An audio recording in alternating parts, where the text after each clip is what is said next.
स्वाध्यायः परमः। Doctor Baba Saheb Ambedkar open university.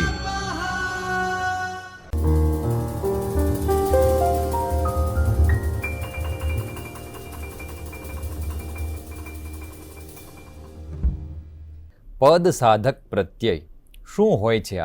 ચાલો આપણે આ વિડીયો અંતર્ગત તેની ચર્ચા કરીએ. નમસ્કાર, ડૉક્ટર બાબા સાહેબ આંબેડકર ઓપન યુનિવર્સિટીના ચૈતન્ય સ્ટુડિયો પરથી હું છું ડૉક્ટર રજની પરમાર. આપણે MGT 102 નામના પેપરની વાત કરીએ છીએ. ગુજરાતી ભાષા, પરિચય અને અભ્યાસ મુખ્ય વિષય ગુજરાતી સાથે જે વિદ્યાર્થીઓ BAOUમાં MA કરે છે તેઓ આ પેપર ભણે છે. આ પેપર અલગ અલગ બ્લોકમાં છે. તેના છઠ્ઠા બ્લોકની અંદર ગુજરાતી રૂપતંત્ર છે તેનો પરિચય આપ્યો છે અને ત્રીજા બ્લોકની અંદર અંગ સાધક અને પદ સાધક પ્રત્યયો છે તેની બરાબર વાત કરેલી છે. તો આપણે આ વિડીયોમાં પદ સાધક પ્રત્યયો સમજવા છે. આપણે આ પૂર્વેના વિડીયોમાં અંગ સાધક પૂર્વ પ્રત્યય અને પર પ્રત્યયનો વિગતે પરિચય મેળવ્યો છે. એટલે હવે પછી આપણે કામ કરવું છે પદ સાધક પ્રત્યયો વિશે. તમે એનો થોડોક પરિચય ધરાવો છો, થોડો વિશેષ પરિચય આ વિડીયોથી કરશો એટલે તમને ખ્યાલ આવશે કે આ શું હોય છે. આપણે જ્યારે રૂપ ઘટક છે તેના પ્રકારો અને એના કાર્યના આધારે એને સમજતા હતા ત્યારે આપણને ખ્યાલ હતી કે કેટલાક રૂપો છે તેને આપણે સામગ્રી રૂપો કહીએ છીએ અને કેટલાક રૂપો છે તેને આપણે કાર્ય રૂપો કહીએ છીએ. સામગ્રી રૂપ એટલે કે જેનો કોષગત અર્થ હોય, શબ્દકોશમાં એ શબ્દનો અર્થ મળે. કાર્ય રૂપો એવા છે કે જેની પાસે પોતાનો વ્યાકરણી અર્થ હોય. તો આ બંનેનો પરિચય તમને છે જ, એટલે હું હવે જ્યારે પણ એ રૂપોનો ઉલ્લેખ કરું ત્યારે તમારા મનમાં આવે કે હું કોની વાત કરું છું. તો તમારા ધ્યાનમાં છે કે સામગ્રી રૂપો છે એ માત્ર શબ્દો છે, એટલે સીધે સીધા વાક્યમાં પ્રયોજાઈ શકે નહીં. જો એને તમારે વાક્યમાં સીધા મૂકવા હોય તો એની પાસે એક વ્યાકરણી મોભો હોવો જોઈએ, એટલે કે એને કર્તા, કર્મ એવા વગેરે જેવું કારકત્વ હોવું જોઈએ. જો એ હોય તો એવા વ્યાકરણી મોભો ધરાવતા શબ્દો છે એને આપણે શું કહીએ છીએ? પદ કહીએ છીએ. પદ. હવે પદ છે એની પાછળ કાર્ય રૂપો પાછા જોડાતા હોય છે, એટલે પદ છે એની સાધના થાય છે. તો જે પાછળ જોડાયું અને એ પદની સાધના કરી અને જે અંગ છે વ્યવસ્થિત બન્યું, તો એવા પ્રત્યયને આપણે અંગ સાધક અને એમાં ખાસ કરીને કેવા કહીએ છીએ? તો કે પદ સાધક પ્રત્યય તરીકે ઓળખીએ છીએ. બરાબર? તો શબ્દનું અંગ હોય કે પદ હોય તેની સાધના કરે. હવે અંગ સાધક અને પદ સાધક ફરી બંને ભેગા નથી એટલે ધ્યાન રાખવાનું. અંગ સાધક પૂર્વ અને પર પ્રત્યય હતા. પદ સાધક એ પર પ્રત્યયો છે. અંગ સાધકનો પરિચય બરાબર મળ્યા પછી હવે પદની સાધના કરવાવાળા રૂપો અને ખાસ કરીને કાર્ય રૂપો હશે એની તમારે બરાબર માહિતી મેળવવાની છે, એને બરાબર સમજને સ્પષ્ટ કરવાની છે. તો એ કયા કયા છે અને કેવી રીતે કામ કરે છે એને બરાબર સમજી લેશો. આગળ આપણે ઘણા બધા સંખ્યામાં અંગ સાધકો જોયા છે. હવે આપણે બહુ ઓછી સંખ્યામાં પદ સાધકોની સમજૂતી મેળવવાની છે. શું કરે છે ને કેવી રીતે કામ કરે છે બરાબર સમજવાનું છે. તો કોઈ શબ્દનું એક અંગ એટલે શું? તો અહીં કેટલાક ઉદાહરણો આપ્યા છે. એમાં તમે જોશો તો બા નામનું એક અંગ છે. હવે એક જ અંગ છે અને જુદા જુદા કાર્ય રૂપો લાગ્યા કરે, જેને આપણે પદ સાધક પ્રત્યય કહીએ છીએ એ જ જુદા જુદા લાગ્યા કરે. તો એ શબ્દ છે એ આપણું અંગ છે, એનો વ્યાકરણી મોભો છે તે બદલાય, એટલે કે એનો નિર્દેશ બદલાતો હોય. જેમ કે અહીં બાએ લખ્યું છે, તો કોઈ મારે વાક્ય બનાવવું હોય કે બાએ ખાધું, તો એમાં બા એમાં પાછળ લાગેલો એ છે એ આપણો પદ સાધક અહીં કયો નિર્દેશ કરે છે? બાને કર્તા તરીકે ઓળખાવે છે. કોઈ એમ કહે કે બાને પાણી આપો, ત્યારે તમે ને એવો પ્રત્યય મૂકો છો જે આપણો પદ સાધક પ્રત્યય છે. બા એ આપણું મૂળ હતું એનું એ જ અંગ છે. તો અહીં લાગેલો જે ને છે તે કર્મનો નિર્દેશ કરે છે. પછી આપણે એમ કહીએ કે બાની તબિયત સારી છે, તો તબિયતના અર્થમાં વધારો થાય છે, એટલે વિશેષણનું કામ કરતો અને શું કરે? એક રીતે સંબંધ દર્શાવતો શબ્દ બની જાય. વાસ્તવમાં એને વિશેષણ તો કહેવાય. તો ત્યાં જે ની લાગે છે એના દ્વારા વિશેષણનો નિર્દેશ થાય છે, એવું તો આપણે સમજી શકીએ છીએ. પછી આપણે એમ કહીએ કે ભાઈ બામાં મને ભગવાન દેખાય છે, આવું કોઈ વાક્ય હોય તો ની અંદર એવો અર્થ થાય. ત્યારે માં જે લાગ્યું પદ સાધક પ્રત્યે એ બાને તમે અલગ રીતે સ્થાનના અર્થથી નિર્દેશથી સમજાવીએ છીએ. તો આ રીતે વાત એવી થશે કે એ એક જ આપણું મૂળ અંગ હોય પણ તેની પાછળ લાગતા પ્રત્યયો બદલાશે ત્યારે એનો વ્યાકરણી મોભો છે તે હંમેશા બદલાતો રહેશે. એકલું બા પદ પણ વાક્યમાં આપણે મૂકતા જ હોઈએ છીએ, પરંતુ આ પ્રત્યય મૂકવાથી એનો વિશેષ અર્થ મળે છે. એકલું બા પદ જ્યારે મૂકતા હોય ત્યારે શૂન્ય પ્રત્યય કામ કરતો હોય છે, એવું આપણે સમજવું પડશે. હવે એમના કેટલાક લક્ષણો છે બરાબર સમજવા જોઈએ આપે. તો પદ સાધક રૂપો છે એકદમ મર્યાદિત છે. આપણે અંગ સાધકને ભણ્યા તો પૂર્વ અને પર પ્રત્યે તમે થાકી ગયા એટલા ભણ્યા હશો, તમને થતો હશે કે પૂરા થાય તો સારું.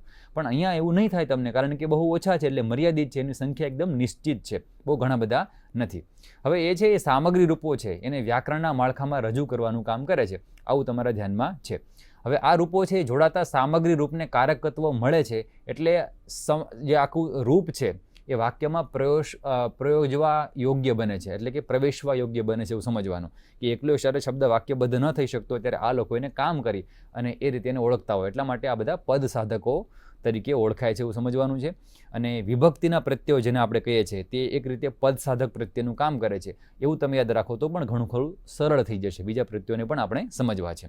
થોડીક વિશેષ માહિતી તમે મેળવો જરા કે સામગ્રી રૂપ હોય કે આપણું અંગ છે તે એના પછી જ પદ સાધક કાર્યરૂપો છે તે આવી શકતા હોય છે. આપણે કાર્યરૂપો પણ કહી શકીએ અને પદ સાધક પ્રત્યય પણ કહી શકીએ. બંને શબ્દનો અર્થ એક જ થશે. આવું પણ મનમાં ગોઠવશો તો એ પછી જ પદ સાધક ગોઠવી શકાય. સામાન્ય રીતે કોઈ અંગ છે એની સાથે એકથી વધારે પદ સાધક રૂપો તમારે જોડવા હોય તો વધારે જોડી શકતા નથી.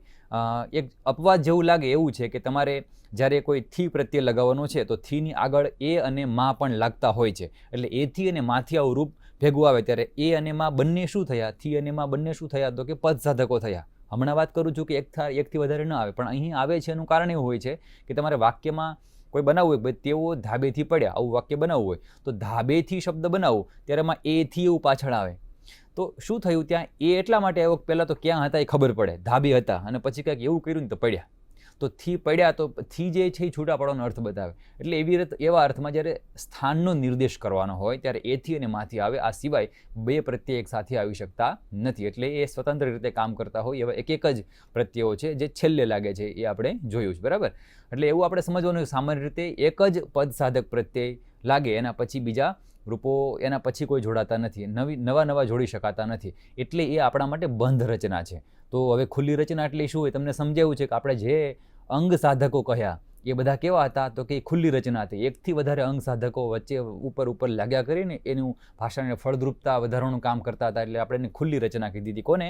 અંગ સાધક પ્રત્યયોને. આ તમારા માટે એમસીક્યુ છે કે ખુલ્લી રચના તરીકે કોણ ઓળખાય, બંધ રચના તરીકે કોણ ઓળખાય, તો પદ સાધકો તે બંધ રચના છે, બરાબર. આવું તમારે સમજવાનું છે. આ ઉપરાંત યાદ રાખો કે પદ સાધક રૂપોનું કાર્ય છે એ ભાષાને માળખાબદ્ધ રીતે રજૂ કરવાનું છે. પહેલી છે ભાષાની ફળદ્રુપતા વધારે છે, માળખાબદ્ધ રીતે રજૂ કરે જેથી કરીને સરસ વાક્યમાં અર્થ છે આપણે પામી શકીએ.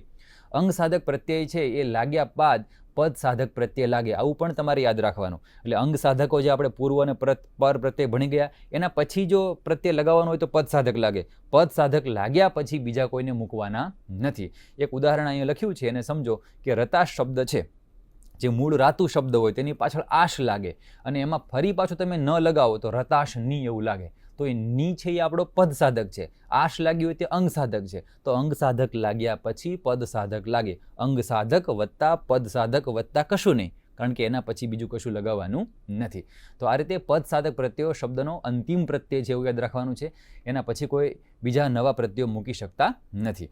આ પ્રત્યયો કેવું કામ કરે છે એને તમારે બરાબર સમજવાનું છે. તો અહીં જે કેટલીક ઉદાહરણની રૂપે જે વાતો કરું છું એના આધારે તમને સમજાશે કે કેવી રીતે કામ કરે છે. તો તમારા ધ્યાનમાં છે જ કે એ કોઈ આમ તો લાગે તો કોની પાછળ લાગે, તો કે સંજ્ઞા પાછળ લાગે અથવા તો ધાતુને પાછળ લાગે અને એ જે શબ્દો છે એ વાક્યમાં સીધા મૂકી શકાય એવા બને. એટલે નામપદ અને ક્રિયાપદનું સર્જન કરતા હોય એવા આ પ્રત્યયો છે. જરા ઉદાહરણથી સમજો તમે કે આપણે વાત એવી કરી કે ભાઈ કાર્યરૂપો છે, સામગ્રી રૂપો, ખાસ કરીને સામગ્રી રૂપો પાસે શું છે તો કે એની પાસે પોતાનો અર્થ છે કોષગત, પણ સીધા વાક્યમાં નથી મૂકી શકાતા. એવું કેમ કહીએ છીએ એનું ઉદાહરણ તમારી સામે છે. તો જો દાદા, સુથાર, ખીલી આવા બધા શબ્દો છે, આપ આવા બધા શબ્દો છે, તમે આનાથી સીધું કઈ રીતે વાક્ય બનાવો જોવું જોઈએ. તમે શબ્દને આઘા પાછા કરો જોઈએ, વાક્ય ન બને. એમાં તમારે કશુંક વચ્ચે ઉમેરતું રહેવું પડે તો એને વાક્યમાં પ્રવેશવા યોગ્ય બનાવી શકાય. આ જે વાક્ય હું 3-4 વખત બોલ્યો એટલે શું એનું ઉદાહરણ અહીં તમારી સામે લખેલું છે. તો આ શબ્દો એમાં સીધા મૂકી શકાતા નથી, કારણ કે આ સ્વતંત્ર રૂપો ખરા પણ તમે વાક્યમાં સીધા આમ જ ન મૂકી શકો. તો શું કરવું પડે? તો તમારે આ 4 જે ઉદાહરણ આપ્યા નીચેથી એને સમજો અને પછી શું ઉમેર્યું એને બરાબર ચેક કરો અને તો તમને ખબર પડશે કે આ મુકાય છે એનાથી સરસ રીતે વાક્ય બને છે. તમે જોશો તો દાદાએ સુથારને ખીલી આપી, એક વાક્ય આવું બન્યું. તો એમાં પહેલાં ઉપર તો માત્ર શબ્દ હતા, વાક્યમાં પ્રવેશવા માટે આપણે એ મૂક્યા, સુથાર પાછળ ને મૂક્યો, આ એ અને ને આપણા પદ સાધક છે. હવે મુકાયા પછી એ કામ શું કરે તો કે જ્યાં એ પ્રત્યય લખે છે એ બધામાં કર્તાનો, હવે સમજો દાદાની પાછળ ને લગાવો, સુથારની પાછળ એ લગાવો ત્યારે કેવું બદલી જાય છે. ક્યારેક દાદાને કર્તા બનાવી દે, ક્યારેક સુથારને કર્તા બનાવી દેશે. ને છે તે કર્મનો નિર્દેશ કરે છે, એ છે તે કર્તાનો નિર્દેશ કરે છે. પછી આપ શેમાં એ લાગે છે તે ભવિષ્યકાળ બતાવે છે. પછી દાદાને સુથારે ખીલી આપી હોત તો એ શું બતાવે તો ક્રિયાથી પ્રત્યર્થનો અર્થ દર્શાવે છે. એટલે દરેક વાક્ય છે એ કંઈક અલગ અલગ અર્થને રજૂ કરે છે. આનું કારણ કોણ, કારણ શું, એમ કઈ બાબતથી આ બધું શક્ય બને છે, તો એ આપણી કારક વ્યવસ્થા છે, આપણી વિભક્તિ વ્યવસ્થા છે, આપણા વિભક્તિના પ્રત્યયો છે, જેને આપણે પદ સાધક તરીકે ભણી રહ્યા છીએ. તો આટલો સમજ્યા પછી તમને ખ્યાલ આવ્યો છે કે એ કેવા હોય અને કેવી રીતે કાર્ય કરે છે. થોડાક વિશેષ રૂપે એને સમજો તો એને પ્રકારમાં આપણે આવી રીતે મૂકી શકીએ કે તેને નામિક અને આખ્યાતિક એવા બે વિભાગમાં મૂકી શકીએ. તો નામિક એટલે શું, તો નામિક પ્રત્યયો છે નામને સિદ્ધ કરે, એટલે નામ પદની પાછળ ઉમેરાય, અને આખ્યાતિક પ્રત્યયો છે તે આખ્યાતને સિદ્ધ કરે. આખ્યાતનો અર્થ થાય છે ક્રિયા. હવે નામિક પ્રત્યય છે એ સંજ્ઞા કે વિશેષણની પાછળ લાગતા હોય છે, એમાં લિંગ વચન વિભક્તિના અર્થો એ બધુને વ્યક્ત કરતું હોય છે. જે આખ્યાતિક પ્રત્યયો છે તે ધાતુને લાગે, જે ધાતુ ક્રિયાપદનું જે મૂળ રૂપ હોય તેની પાછળ લાગે, અને લાગ્યા પછી એનો કાળ દર્શાવે, એનો અર્થ કે અવસ્થાને વ્યક્ત કરવા માટે, એમાં પણ લિંગ વચન વગેરેનો અર્થ દર્શાવવા માટે એ કામ કરતા હોય છે. બરાબર, ત્યાં ઘટક હોય છે, ઘટક અથવા તો ઘટનાને રજૂ કરે છે, એ અર્થે એની સાથે જોડે છે. તો એ અર્થમાં નામિક અને આખ્યાતિક એવા બે પ્રત્યયો રીતે આપણે આને ભણવા જોઈએ. તો જરા એને વિશેષ પ્રમાણે સમજીએ કે ભાઈ નામિક એટલે કેવા અને આખ્યાતિક એટલે કેવા અને કયા કયા હોય છે. આપણે વાત કરી કે મર્યાદિત છે એટલે બહુ અમર્યાદિત નહીં બને, એ પણ તમારે ધ્યાન રાખવાનું. તો પહેલાં આપણે નામિકની વાત કરીશું. તો નામપદને સિદ્ધ કરે તેવા, તો આ બાવાળું વાક્ય તમને હમણાં આના પહેલાં પણ સમજાવેલું, એનું એ ફરી તમને લખીને સમજાવ્યું છે કે ભાઈ બા એ પદ છે, નામપદ છે, સંજ્ઞાપદ છે. તો તેની પાછળ લાગ્યા પછી કેવા પદનો વ્યાકરણી મોભ બદલ્યા કરે છે એ પ્રમાણેનું કામ કરશે. આવું નવું ક્યારેક વિશેષણમાં પણ કામ કરતો, બાની જ્યારે લખ્યું ને ત્યાં જો વિશેષણનું અર્થમાં લાગતું હોય છે, તો ક્યારેક એ, ને, થી, માં, નું, ની, નુના આવું બધું લાગતું હશે પાછળ. એટલે નામપદને સિદ્ધ કરે છે. એટલે તમારી પાસે લખ્યું છે સામે કે ભાઈ ગુજરાતી ભાષાના એવા વિભક્તિના પ્રત્યયો કે જે નામપદને સિદ્ધ કરી શકે, નામપદની પાછળ આવી શકે. તો એની વિગતો ત્યાં નીચે મૂકી છે. એ, ને, થી, માં, પછી ન છે એના રૂપો આપણે બદલી કઈ રીતે શકીએ તો કે લિંગ અનુસાર નો, ની, નુ, ના આ રીતે આવે છે. ના એ બહુવચન, નો, ની, નુ, ના એ પુલ્લિંગ, સ્ત્રીલિંગ, નપુંસકલિંગ એનો અર્થ આપતો હોય છે, એવું સમજવાનું. એક શૂન્ય લખ્યું છે, એનો અર્થ એવો થાય કે કોઈ પણ પ્રત્યય નથી મૂકેલો ત્યારે પણ કારકત્વ કે કર્તા વગેરેનો આપણને પરિચય મળી રહેતો હોય છે કે ભાઈ રમેશ આવે છે તો આમાં કર્તા કોણ થયો, રમેશ, એની પાછળ તો કશું લાગ્યું જ નથી, કોઈ પ્રત્યય જ નથી લાગ્યો, તેમ છતાં એક પ્રત્યય છે જે આપણને અર્થબોધ કરાવે છે, તો એને શૂન્ય પ્રત્યય કહેવાય. એ અર્થમાં શૂન્ય એવો એક પ્રત્યય છે એવું આપણે સમજવાનું છે. તો આ એક નામિક પ્રત્યયની વાત થઈ. એમાં આટલી જ વાતને તમારે બરાબર સમજવાની છે. આગળ ચાલુ તો આખ્યાતિક પદ સાધક પ્રત્યય, આવું આપણે સમજવાનું છે. હવે આખ્યાત એટલે શું, તો ક્રિયા એવા અર્થમાં એને સમજવાનું છે. અને એ શું કામ કરે તો તમે બરાબર સમજો કે કોઈ પણ પરિસ્થિતિ હોય એમાં ઘટના સૂચક ઘટક હોય અને ધાતુ કહેવાય, ઘટનાનો નિર્દેશ કરે. આપણે કહીએ કે આગ લાગી તો એમાં લાગવું છે, શું તો આગ, એમાં લાગવું છે એક પ્રકારની ઘટના છે. કોઈ કે મેં ખાધું તો ખાવું એક પ્રકારની ઘટના થઈ. ઘટનાનો નિર્દેશ કોણ કરે, ધાતુ એટલે કે ક્રિયાપદ કરે. જેમાં કાળ હોય, કોઈ પણ અવસ્થા હોય, એવા બધા અર્થ એની સાથે જોડાયેલા હોય છે. એટલે કાળ અને અવસ્થાનો નિર્દેશ છે એ પ્રત્યય દ્વારા થતો હોય છે. આપણને આમ ખબર ના પડે પણ આ બધું લાગતું હોય એટલે ખબર પડે કે શું ચાલી રહ્યું છે. બાકી આપણે સાંભળીએ સવારે ખાધું તો એમાં તમને ખબર કેમ પડી જાય છે કે સવારે એટલે શું, તો કે એ પ્રત્યે લાગે, એક એક સમય દર્શાવે છે, એમાં સવાર પાછળ લાગ્યો, બરાબર. તો એ કંઈક નામપદને એને સિદ્ધ કર્યું, બરાબર. તો એવી રીતે ક્યાંક ધાતુપદને સિદ્ધ કરતા કેટલા કાળ કે અવસ્થાને દર્શાવતા પ્રત્યયો જોડાય, એને આપણે બરાબર સમજવાના છે. અને કેવા હોય તો એ બધા જે ક્રિયા આખ્યાત પદને સિદ્ધ કરે છે, એટલે આખ્યાતિક પર પ્રત્યય તરીકે ઓળખીશું. અહીં યાદ રાખશો કે આ કોઈ પૂર્વ પ્રત્યય નથી બને. જો પર અને પૂર્વ પ્રત્યયનો અર્થ આપણે બરાબર સમજવાનું છે, આગળ લાગે અથવા પાછળ લાગે. તો આપણે અંગ સાધક પર પ્રત્યય જેમ છે એમ પદ સાધક પણ પર પ્રત્યય હોય, જે નામિક હોય અને આખ્યાતિક હોય. એમાં આપણે આખ્યાતિક એ કયા અને કેવું કામ કરે એનો વિગતે અભ્યાસ કરવો છે. તો એમાં સૌ પ્રથમ તમારી સામે એવું લખ્યું છે કે કાળવાચક આખ્યાતિક પદ સાધક પર પ્રત્યય, આવું બરાબર સમજો, આખા સમજો બરાબર. કાળનું સૂચન કરતા હોય તેવા, બરાબર. એ આખ્યાતિક રૂપો જે છે એટલે ક્રિયાપદની પાછળ લાગેલો હોય તેવા પ્રત્યયને જોવાના છે. પદ સાધક રૂપો છે, પદ સાધક એટલે શું એનો પરિચય તમને આપ્યો, અને છેલ્લે લાગે એટલે પર પ્રત્યય તરીકે એને ઓળખવામાં આવે. તો ગુજરાતી ભાષામાં આપણી પાસે 3 અલગ અલગ કાળ છે. એમાં અહીં માત્ર વર્તમાન કાળ છે એના રૂપોની જ તમારી સામે રજૂઆત કરી છે.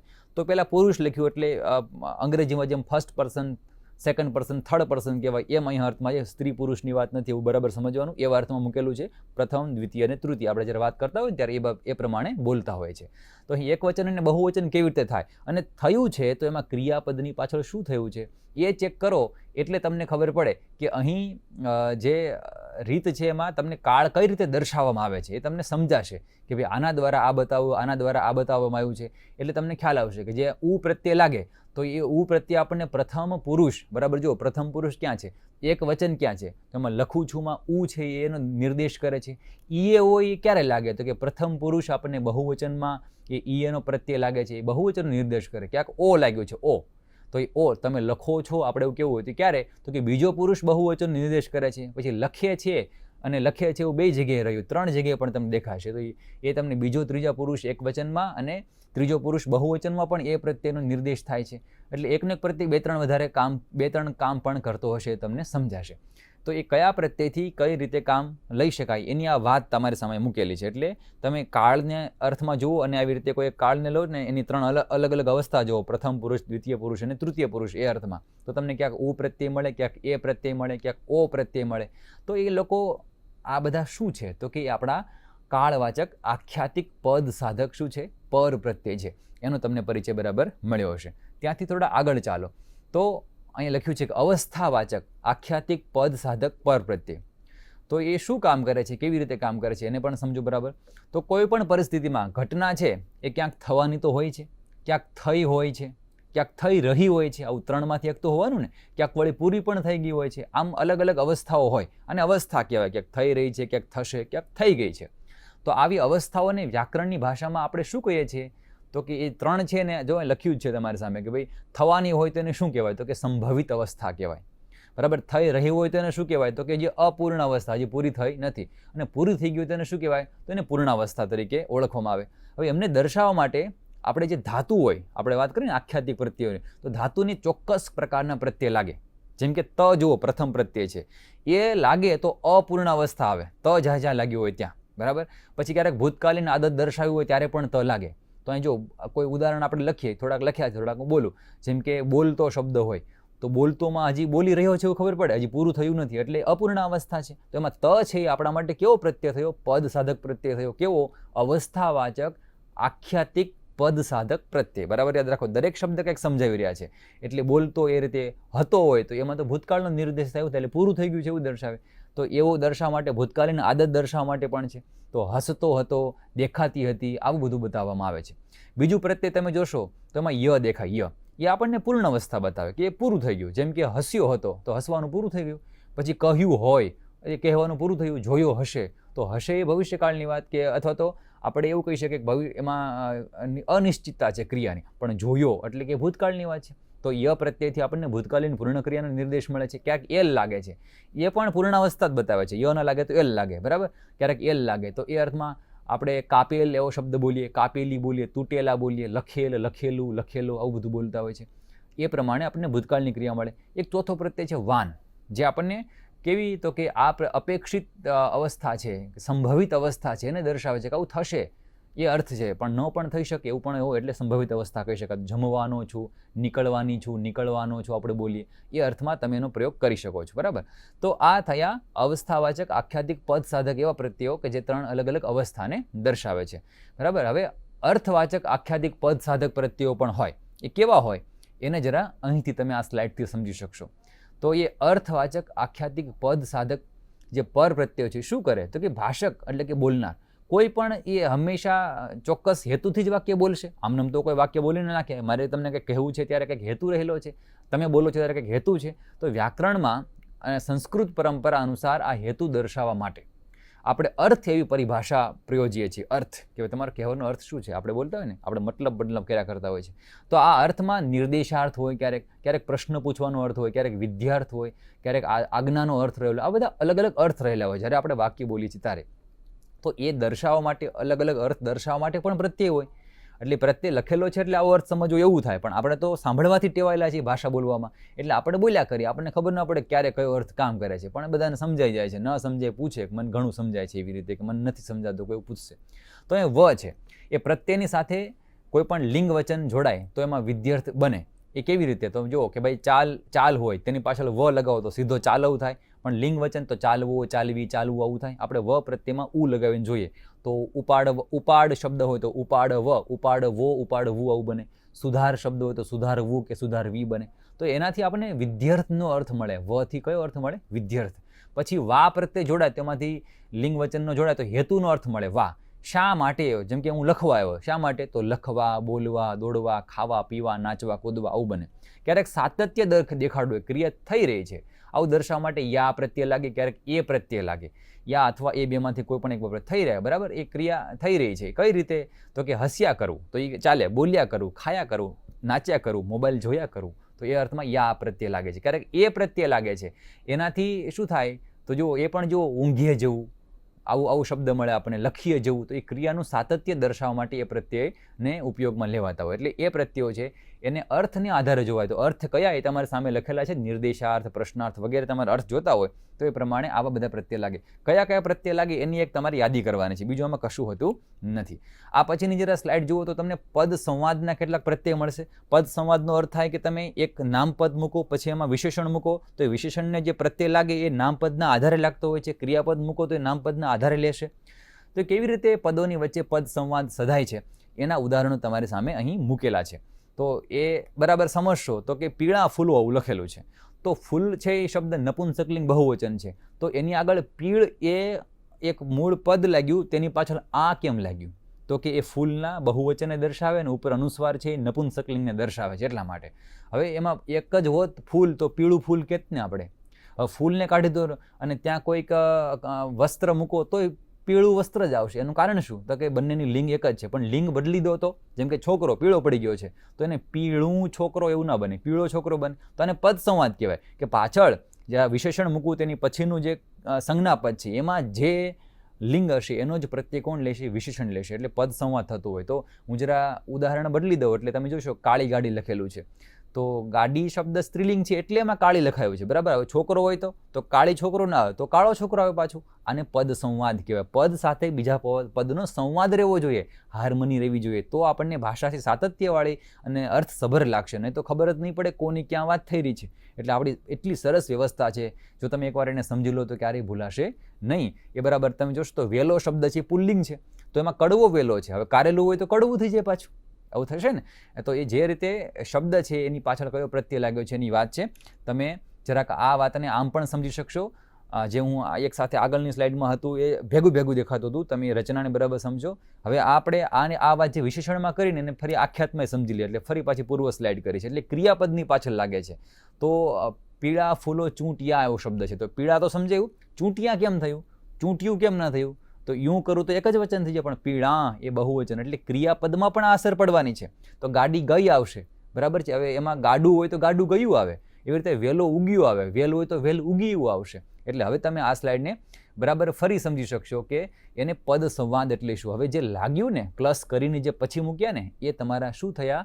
તો કે એ આપણા પદ સંવાદના પ્રત્યયો થયા, જેને એક રીતે તો આપણે પદ સાધક પ્રત્યય તરીકે ઓળખીએ છીએ. આ આખ્યાતિક રૂપો અને નામિક બંનેનું મિશ્રણ થઈ ગયું. જે તમે વિશેષણની પાછળ લગાવ્યા એક રીતે નામિક પદ સાધક થયા, અને ક્રિયાપદની પાછળ લગાવો છો એને શું કહેવાય? આખ્યાતિક પદ સાધક પ્રત્યયો. તો આપણે કહ્યું હતું કે આ બહુ લિમિટેડ છે, એટલે કે નિશ્ચિત છે, એ બહુ ઝાઝા બધા નથી, આટલા જ છે. અને એ આપણને કાળ દર્શાવવા માટે, અવસ્થા દર્શાવવા માટે, અર્થને દર્શાવવા માટે અલગ અલગ પદ સાધક પ્રત્યયો લાગે છે, બરાબર?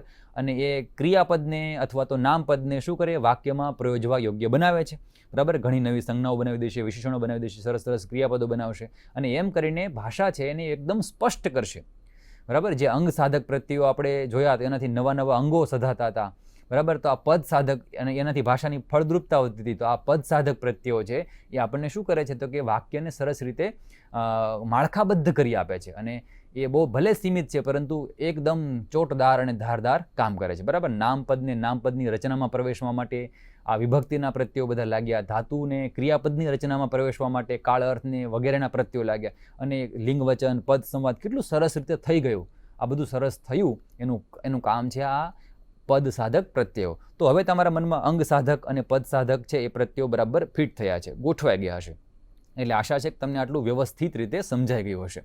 અને આ સાથે તમારો યુનિટ 3 પૂરો થાય છે અને બ્લોક 6 પણ પૂરો થાય છે. બહુ ખુશીની વાત હશે તમારા માટે, કારણ કે 6 બ્લોક સુધીનું બધા વિડીયો તમારી પાસે છે અને બધી સામગ્રી છે. હવે તમારે 7, 8 અને 9 બ્લોક છે એને પાકા કરવાના રહેશે, એટલે તમારું આ જે MGT 102 નામનું પેપર છે તે પૂરું થઈ જશે. એટલે હવે પછી આપણે શું કરીએ તો આના પછીના વિડીયોમાં તરત મળીએ, અને એમાં આ જે બ્લોક 7 છે એમાં તમને નામ પદની રચના કેવી રીતે થાય, એટલે સંજ્ઞા, સર્વનામ, વિશેષણ શું હોય એને બહુ સરસ રીતે સમજાવેલા છે. ક્યારેક સ્પર્ધાત્મક પરીક્ષાઓમાં પણ તમને કામ લાગશે, એટલે એને પણ તમારે સમજવાનું છે. પણ આને જરા બ્લોક પૂરો થઈ ગયો છે એટલે એમાં જરા એકમના કેટલાક પ્રશ્નો પણ તમારી સામે દેખાય છે, એને જરા વાંચી લેજો. આટલા તૈયાર કરી લેશો. આપણે જે ભણ્યા છે એમાંથી જ આવા પ્રશ્નો તમારી પરીક્ષામાં પૂછે. ઉપર લખે સવિસ્તાર પ્રશ્નો છે જે 14 માર્કમાં પૂછાય, નીચેની ટોક નોંધ છે 7-7 માર્કમાં તમને જ્યારે પરીક્ષા આપવા આવો ત્યારે બધું પૂછે. તો આવું જરાક પાકું કરી લેવાનું. તો બસ આપણે આ વિડીયોમાં અહીં અટકીએ અને પછીના વિડીયોમાં જ્યારે મળીએ છીએ ત્યારે ચર્ચા કરીશું કે આપણી નામ વ્યવસ્થા અને એ નામપદ બધું શું છે. અહીંથી રજા લઉં છું. આભાર. स्वाध्यायः